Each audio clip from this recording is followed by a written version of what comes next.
لگا رہا ہوں مضامین نو کے پھر انبار، خبر کرو میرے خرمن کے خوش حسینوں کو۔ میر بابر علی انیس۔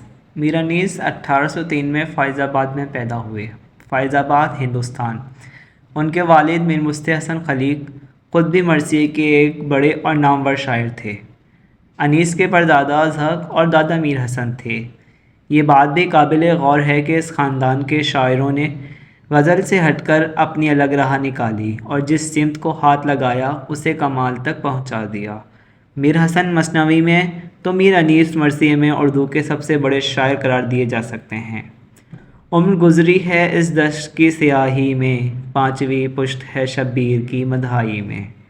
جس طرح انیس کا کلام سحر آمیز ہے، اس طرح ان کا پڑھنا بھی مسرور کن تھا۔ منبر پر پہنچتے ہی ان کی شخصیت بدل جاتی تھی۔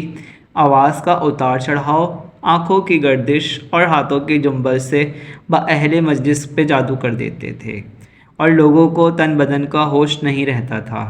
مرثیہ خوانی میں ان سے بڑھ کر ماہر کوئی نہیں پیدا ہوا۔ 1874 میں لکھنؤ میں ان کا انتقال ہوا۔ انہوں نے تقریباً 200 مرثیے، 125 کلام لکھے۔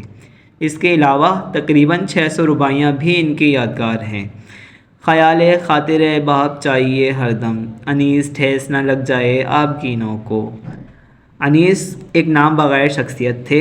اگر وہ مرثیے کے بجائے غزل کو اظہار کا ذریعہ بناتے تب بھی ان کا شمار بڑے شاعروں میں ہوتا۔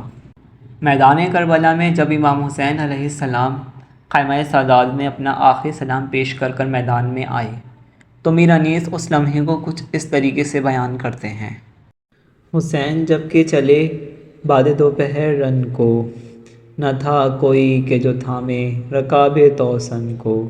سکینہ پکڑے کھڑی تھیں قبا کے دامن کو، حسین چپ کے کھڑے تھے جھکائے گردن کو۔ نہ آسرا تھا کوئی شاہ کربلائی کو، فقط بہن نے کیا تھا سوار بھائی کو۔